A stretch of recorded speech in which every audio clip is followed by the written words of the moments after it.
welcome to day 7. I cannot believe this is day 7. It's been a week of doing this. Stop touching your face. There's this feeling of like this month has just been so long. I feel like I've got that like, what year is it? What year? With just the past 7 days. But I'm also really proud of the fact that this has been 7 days, because one of the things about training myself at home is that I actually have a lot of experience in this. When I first started Muay Thai, when Kevin and I were living in a cabin in the woods in like the middle of New York, kind of up above in Bear Mountain, it was like an hour in each direction to go see Master K, learn from him for like 1 or 2 hours, film it, and come back home and just work on what he taught me for a week, 10 days, until we could go back and see him. And then eventually we started investing in seeing him more often and trying to get more lessons per week and that kind of thing. And this is basically, people have asked me like, did you ever anticipate, or when did you know that Muay Thai was going to be your life? And it's like, I had no idea that it would take over my life like this, but it was just one of those snowballing things where it's like, something is incredible and so you want more of it, and then from there you want more of it, and it just like keeps progressing like this. But even from the beginning, and then not only just in the beginning I had to do it like this and then it got to a different point, it kind of didn't get to a different point until we moved to Thailand.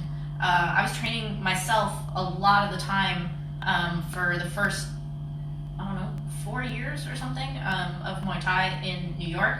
And then when you get to a Thai gym and you're a foreigner and a woman, it's good if you know how to train yourself, because Thai gyms, a lot of people maybe who are coming to Thailand for the first time, who don't follow me, maybe anticipate that there's going to be a lot more like direct instruction, and in more traditional type gyms that are not commercial, built for foreigners, are not super instructional. You get amazing instruction and you get better and you're learning incredible things, but it is not the kind of like do this, do this, do this, and I'm watching you all the time kind of thing. So been doing Muay Thai for, today is Kevin and my wedding anniversary, 12 years. So I've been doing Muay Thai for 12 years because I really started doing Muay Thai when I moved in with Kevin, and we got married a few months into my Muay Thai experience. So Kevin's been with me the whole time. Happy anniversary, Kevin. And for 12 years I've been growing the seed of being able to train myself. So that's part of what's happening here, training in my room here in Chiang Mai. So thank you guys if you've been watching since day 1. There's been a little bit of a progression, but that's not really the point. The point is not to like do something new each day. This is actually just my workout during the day, and I'm inviting you guys to join me in on it and ask questions and stuff like that. But I just skipped rope to warm up because I got a jump rope yesterday. I was really excited about it. And today I'm basically going to be doing what I've been doing: shadow boxing, knees on the wall, elbows, high repetition. But I'm going to add in some teeps because I practice teeping the refrigerator, and while it's not ideal, I can't teep it that hard. I can teep it. And teeps are a really, really important part of all styles of Muay Thai, so I'm going to be adding those in today as well. I'm going to check on this feed and see if there are any questions or anything, then I'll just get started. I'm like squeezing behind this thing now. Thank you, Thomas, congratulating us on our anniversary. I love you, Kevin. All right, so we shall get started. I still fit behind the camera, that's good. I haven't turned into Jabba the Hutt, even though I feel like it.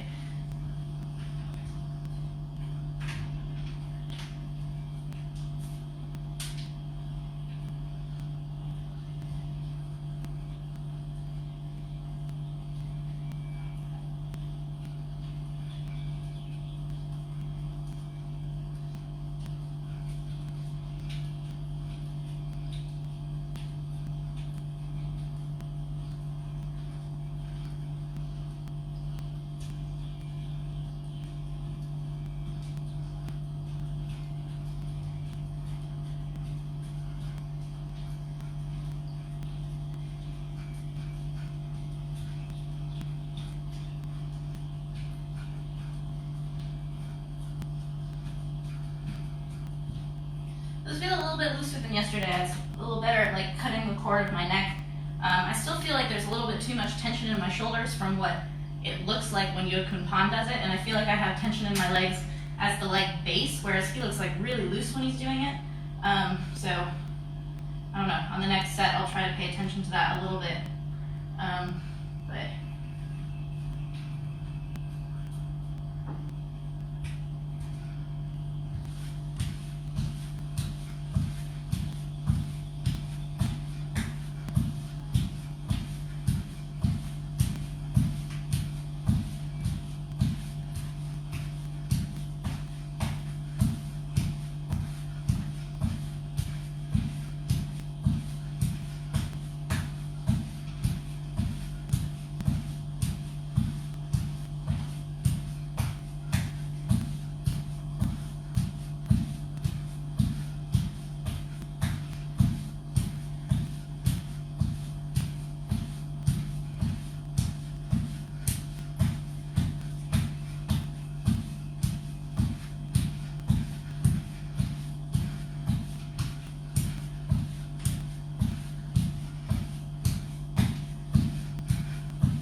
one set done.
if I go to the other side. Hey, Shay. Shay is in Australia. Shay used to train at Petron Ring with us.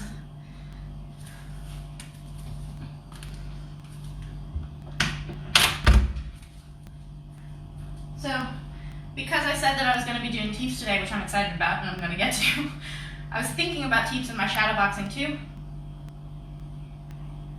which is good because then I can picture someone trying to keep me off of them and work on my parries.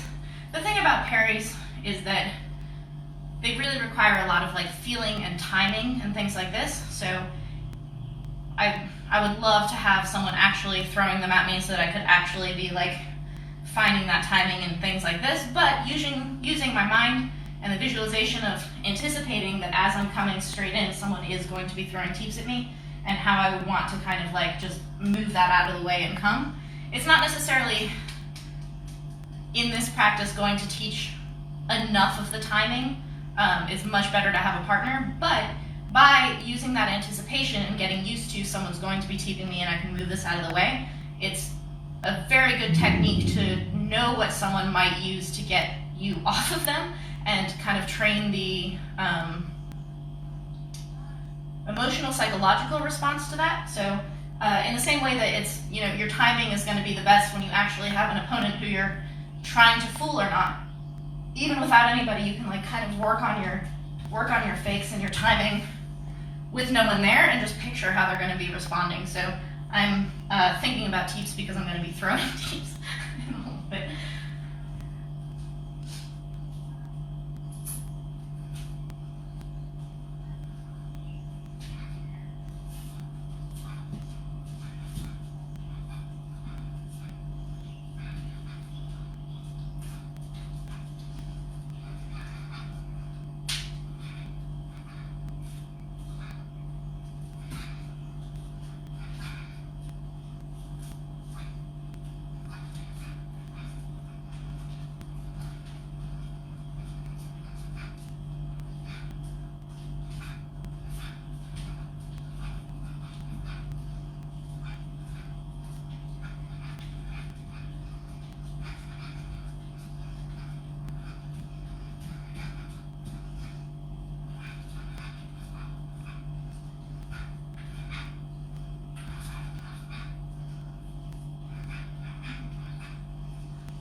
Đi xong nói.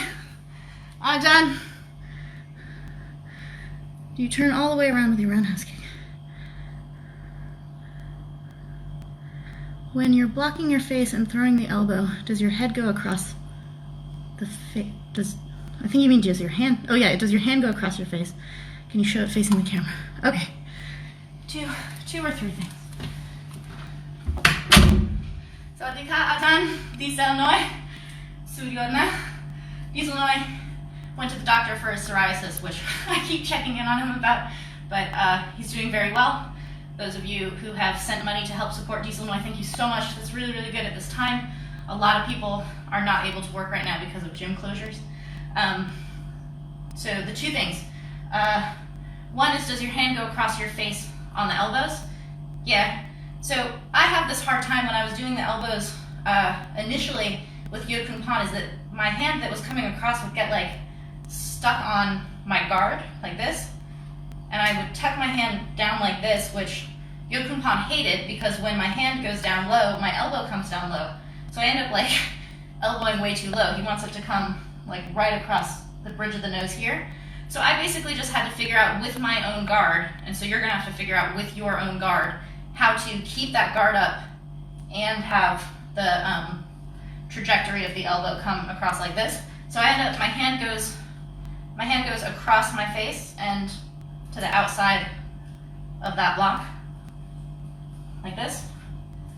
And then as I do it faster, see how my hand is tucking down into my armpit, but the elbow is staying up, so it's not going past my guard. So if I do it slowly, it goes past my guard, but when I start doing these ones, it ends up kind of tucking down, because for me that's more comfortable. It's not the way Yokunpan likes it, but that's what happens with me when I try to like stay relaxed about it, because I kind of can't go outside my own guard as much, but just play with it.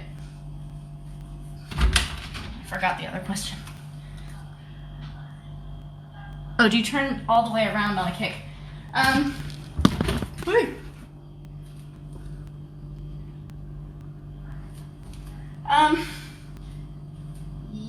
Yes and no.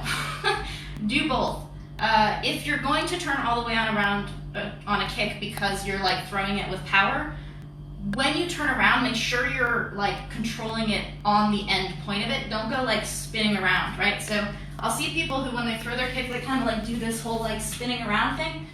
Try not to. But if you're throwing it really hard, this, and you land on the other side of it, I'm now facing the other direction, but I'm not doing like a 360, I'm doing like a 180. But you want to land with control on the other side of it. Master K would do this and stay facing this way, and then you can also do the like kick and control and come back this way. You want to have control of your kick all the time, so even if you spin around, make sure that when you land off of your spin, you're completely like sticking it like a gymnast instead of like twirling out of control. All right. Go around smashing everything. I'm going to start with my teeps. A thing about teeps is that teeps are really important for every style. They're how you juggle, they're how you keep someone at the distance that you want them at. Think of it, if you're familiar with Western boxing, think of it like a jab. It kind of like sets everything up and it keeps someone on the end of your punch. The thing with teeps is that the length of it or the style of technique that you end up using might depend on what style fighter you are, or it might just depend on what distance you're trying to keep from your opponent regardless of your style. So the teep for like a Muay Thai fighter is going to be quite short because we're coming forward. So you're basically going to be like pushing someone back off of you, whereas someone who's more of a femur fighter, so someone more like Samar, Karahat, Charm Thai, like these people who want distance and they're going to be kind of going backwards a lot of the time and keeping someone at a distance to juggle them as they're coming forward. Silipatai, they're going to have a much longer teep like this. So for the long teep, you want it to kind of like come up out of nowhere. You don't really want it to be super visible, and it's going to be long. Kevin and I actually call it like a grasshopper leg for a block. It's how it just kind of like, see how it kind of like sticks out? You block like this. The teep is a little bit like that, where you don't chamber it. I think in Taekwondo they call it chambering it. You don't bring it up first and out. It's more of a like one piece long like that. That's how Karahat likes it. But Disamai, Yokunpan, Pinu, lots of Muay Thai fighters want like this shorter, like get the fuck off of me kind of teep, which is the one that I favor more as well for my style. So for that one, you're generally going to be using your front one.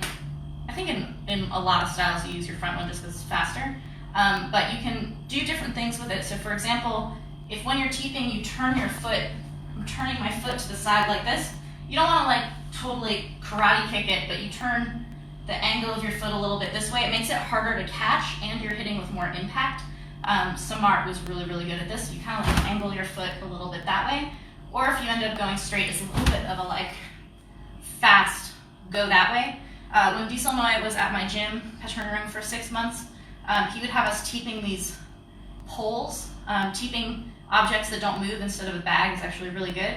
But he was always like, Sylvie, get closer, which I found really funny because he's incredibly tall. He's like 6'1". I'm 5'1", and he would stand at the distance that he wanted me to stand at for his teeps. Like, it wasn't, Sylvie, do it relative to your size. It was like, I'm a foot shorter than him and I was still standing too far away, so stand where he's standing. And it's a very short, like, I want to be, my opponent's going to be here, I want to be close enough that I could throw whatever. Like, I want to be close enough to step and throw a knee, but I'm going to do the teep. So I'm just going to run 100 of these for balance and things like that. When you do teeps, if you mess up and your bag is twisting or whatever the thing is, if you're not doing an inanimate object, if you have a bag, try to keep hitting the same spot over and over again so that you're just juggling the bag instead of it twisting. If it twists, don't worry about it. Just land your next one to try to balance it. But if you want to work on power and kind of like punctuated teeps, do it on something inanimate like a tree. If you're going to be doing it on your walls at home, you are going to mark your walls. So wash your feet a lot, I don't know, or pick something that you can teep, wear socks, I don't know, that you're not going to mark your walls at home. Just as a cleanliness tip from Sylvie in her at-home workout.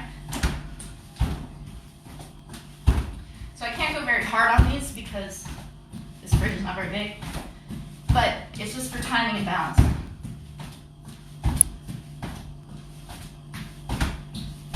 You can teep different levels, legs, body, chest.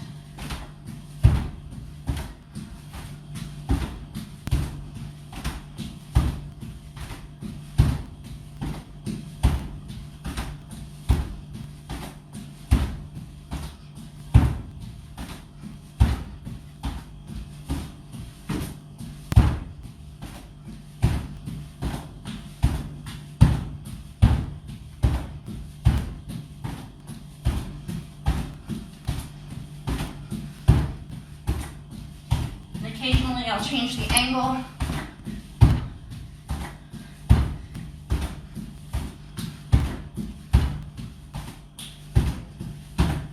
The height.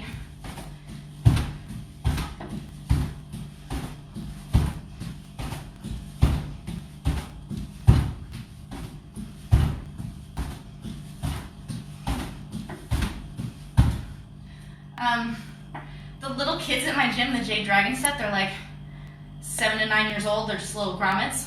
They don't keep their hands up when they teep. Well, they kind of flail them around.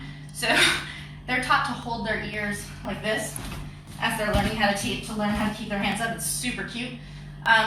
There are people who will teach you to drive your arm down for the power on the teep. It's the same reason you would drive your arm down for the power on a kick or something like that. Learn it, see if you like it. Alternatively, Chamook Pet is like, it's got nothing to do with your hands. Leave your hands up in order to guard yourself. You don't need it for that much torque. And just keep that guard up. Go like this. Also learn that, try that, see which one you like, and you can do both. You don't have to stick to one thing all the time.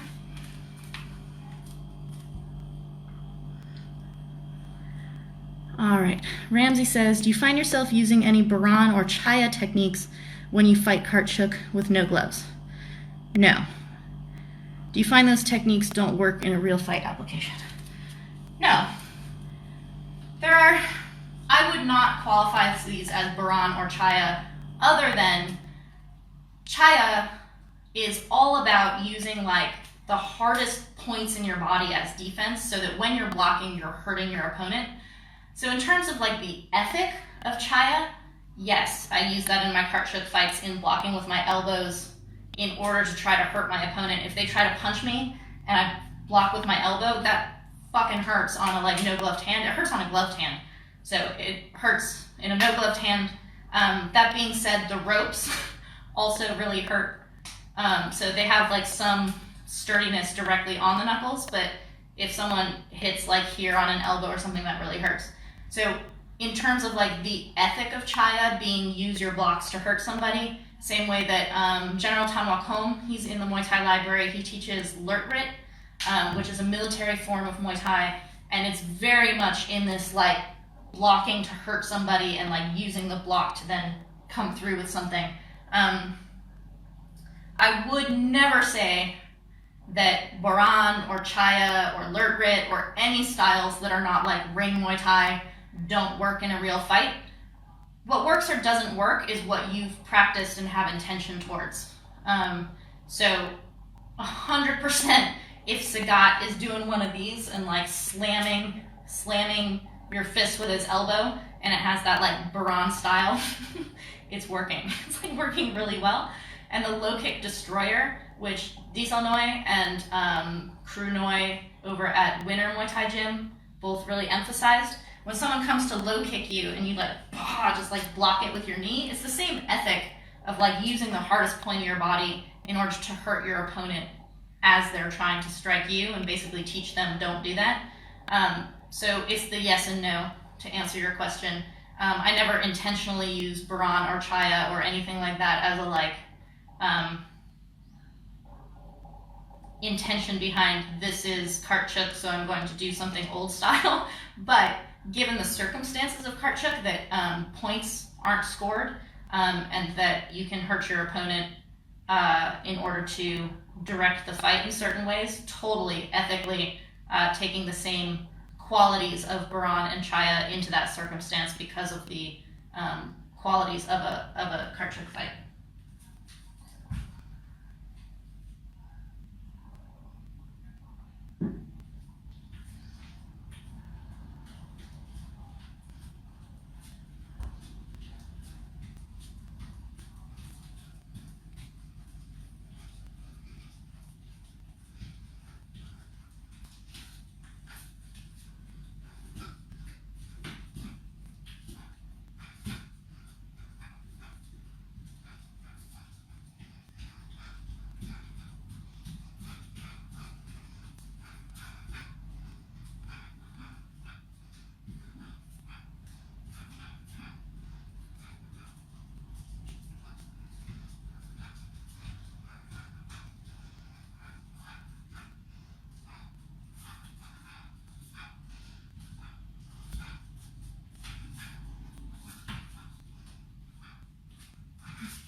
Straight into Teeps, and then I'll do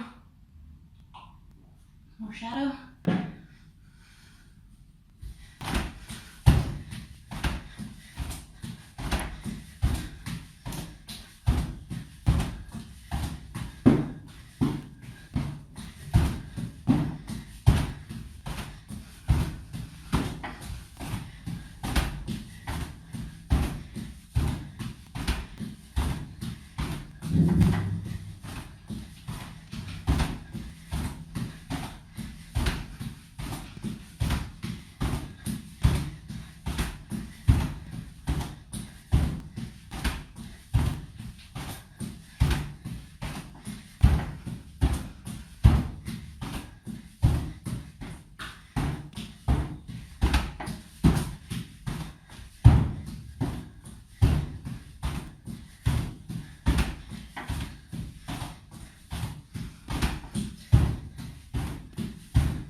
Dennis, is Muay Baran useful for Muay Thai? Sure, in some elements, but like I said before, only if you work on it. Like, only if you, in the same way that you would take any technique that you want to implement, you have to take it, work on it, make yourself comfortable with it, work on the timing for it, and then plug it into live situations like sparring or fighting, things like this. You can't you can't do them as a demo, right? So like people who do Muay Baran demos, Muay Baran is taught more like karate in that it has like katas and kind of combinations that are demonstrated forms, like they want this form. If you watch like Ongbak, he's like doing these like Muay Baran moves that have names, like the stop the elephant or crazy elephant, where you like come, you're like ah, or like, you know, you're like duh. These are not that different from the elbows that you'll see in ring Muay Thai. But if you want to do something that's kind of like the Baran style, that's a very Baran move. But there's a demonstration version of it where you're like performing the form. And then there's the version of it that is like in real time with timing and plays into the overall style that you're using in a real fight. So it might not look the same way that it would look in a demo, but if you have like the same ethic of what it's for, like why do you block that way, why do you have your foot this way, blah, blah, blah, you can totally plug that into a fight with no problems, I think. I think you can totally bring elements of Muay Baran into ring Muay Thai. But it's not going to look like the demos that you see people doing where it's like choreographed.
Thank you, Vince.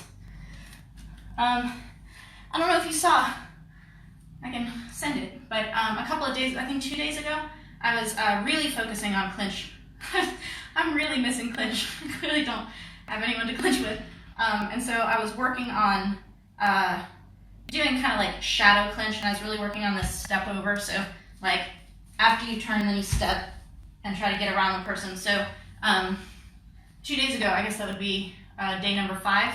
If you want to go see, I have a lot of like shadow clinch that you can see what I have to say about that and stuff like that. But I also really like the shadow clinch because I would love to be clinching right now.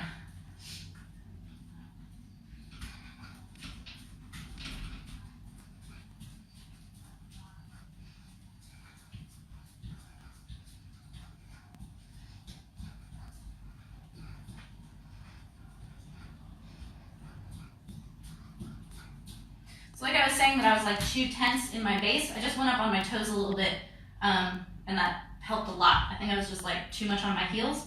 One of the things about getting up on your toes is you don't want to like peg leg yourself because you actually don't have balance that way. So when you bring your heels off the ground, if you keep your hips forward and then just kind of like drop your knees, your heels will come up. And that's more or less the kind of bend flexibility that I like to have in my stance. It's a little bit of a cheat. You put your hips forward and then just kind of drop your knees a little bit and your heels are going to come up.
All right, one more set.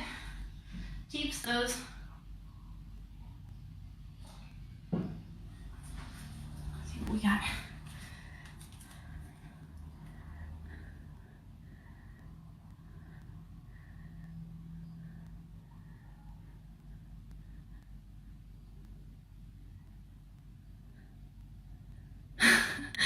So Nestor says, thank you for doing this, putting up the content, feeling a little bit lazy because of the COVID isolation. I know how you feel. There are times I really do not feel like getting up and doing anything because I'm just laying around all the time. Here's the thing about that. 2 things.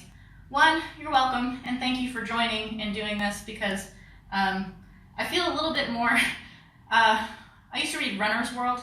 I started running in college. I had never really formally run before that. I was never on a team or anything, but like I wouldn't ever call myself a runner, even though I ran tons of miles every week.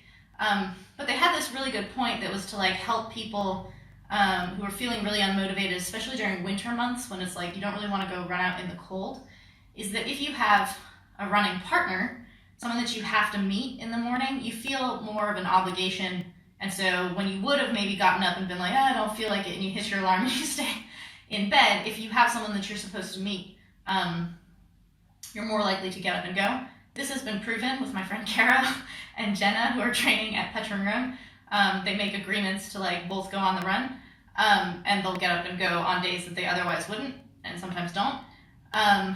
But this is the thing for me, is that I'm totally not obligated to you guys. We're not actually meeting each other in any way, and you should not be going out and meeting people necessarily for training purposes, but this like, I am gonna get up and do this. I am gonna like kind of stick to this kind of, I don't know, new routine. A lot of us have been thrown out of our routines, which for a person like me is really hard.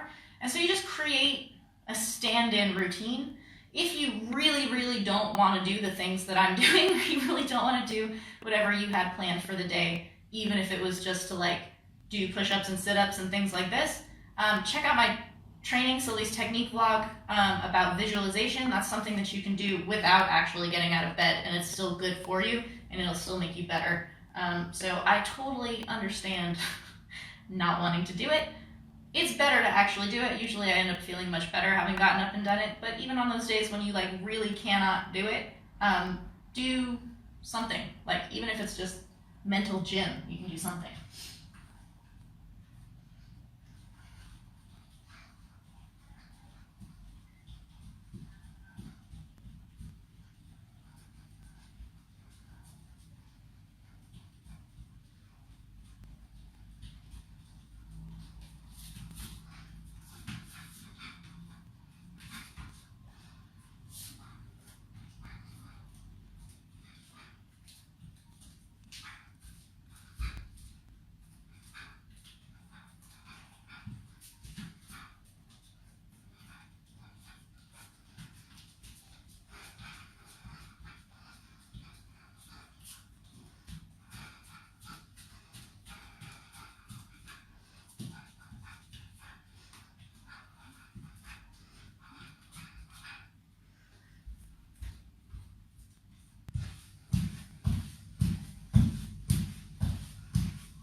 Last teep.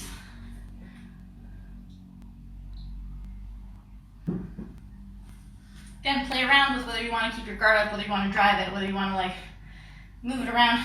Feel your balance and all the different ways that you can do it.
Nam Kaboon really likes to set things up with a fake teep. So he like teeps once, fakes the teep, and comes in with something. He loves this.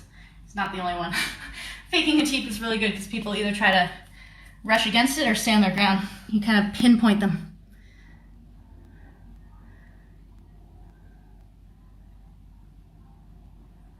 Oh, Ajahn Kun, Sawadee ka. Ajahn Kun used to work at Master Toddy's gym when Emma was there, and I went and trained over there. I think it was like the first time I ever sparred with Emma. We had known each other for like more than a year, and then when I moved down to Pattaya, we could finally meet in Bangkok, and Ajahn Poon was there. He was a trainer at the time. And then completely randomly, he ended up refereeing one of my fights up in Don Chetty, which was a really, really good win for me at the time. It was on TV and it was on a national holiday and stuff like that. Very cool dude. I'm stoked to see people's names show up on here. That I'm like, I know that person. I know a lot of your names. It's very cool. Thank you guys for watching the stream. I'm going to do my same thing I did yesterday, which is the sit-ups, push-ups, and plank that I got from Krunu, my trainer at Petrungrung. I'm not going to film it, but if you guys want to be doing it, it's basically 1 minute of sit-ups, any kind, 30 seconds push-up or mountain climbers if your arms or shoulders hurt, and then 1 minute of a plank, back to 30 seconds of the push-ups or mountain climbers, and that's one set, and you do 3 of them. So that's what I'm going to do. I have a towel now that I bought from 7-Eleven, so I'm going to go get there. That's from Frozen, so I have a Frozen towel, which is really nice. Thank you guys again for checking in and for asking your questions and for joining in with me on this. Totally go check out the Muay Thai Library, which has basically everything I'm working on came out of that. If you're stuck at home and bored and don't feel like doing your own thing, you can watch other people teaching this and then take ideas from that and you might be inspired. I was super stoked. It was more than a year ago, but I had put up one of the early sessions with Chai Sasakun. Chai fought Pacquiao. He actually, Chai had the WBC belt and lost it to Pacquiao in a very good fight. And he, Chai was trainer of the year across all sports in Thailand in 2011. I'm shocked he hasn't won it more than once because he's just such a superlative trainer. He's incredible.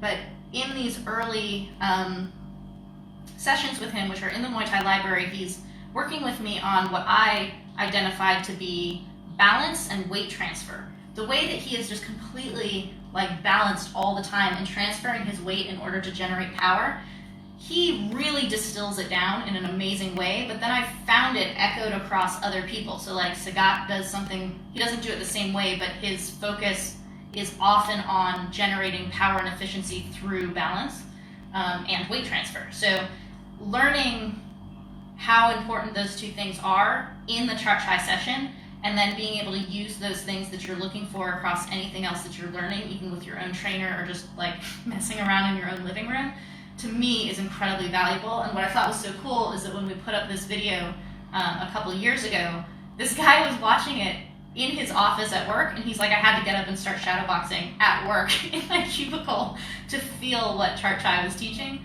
I find that kind of thing really exciting. So if you have lots of time on your hands and you want to start getting into the Muay Thai Library, you might be inspired to do things that you just haven't thought of at this point. We all just kind of have our own references for what we've learned in our gym or what we've seen in fights, and that's what we think of to kind of pull from. So the more you can expand what you've seen and what you understand, in all of these long form training videos, I'm doing voiceover, explaining what was being taught to me, translating a little bit of what's being said in Thai, what was hard about it, what I figured out in the process of not being good at it for a long time. So there's a little bit of a helpful explanation to help clarify what's being taught, so it's not just a like, I don't know what's going on here, and so that you can hear from me what I was feeling at the time, and then you can go try it. So expand your views of things that you've seen, try all different kinds of things.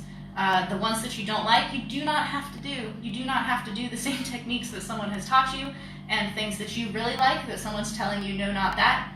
If it works for you, that's yours. You can totally do that. People have different diction in the way that they speak, even though we're all speaking the same languages as most of the people around us. We don't necessarily talk the same. So that's my spiel about going and looking at things and being inspired by things.